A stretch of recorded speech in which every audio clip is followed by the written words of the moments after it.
तुम्ही पाहत आहात MCN न्यूज मराठी।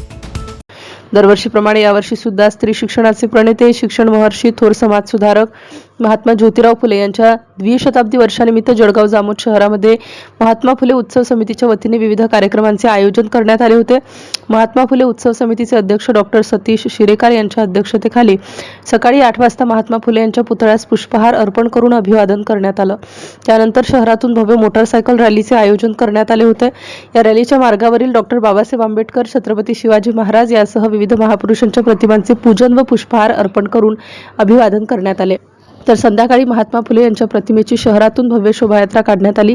या शोभायात्रेमध्ये माजी आमदार कृष्णराव इंगळे, नगराध्यक्ष गणेश दांडगे, उपाध्यक्ष कैलास पाटील, अर्पणाताई कुटे, प्रसेनजित पाटील, स्वातीताई वाकेकर, गजानन वाघ, अमर पाचपूर यांच्यासह अनेक मान्यवर आणि समाज बांधव मोठ्या संख्येने सहभागी झाले होते।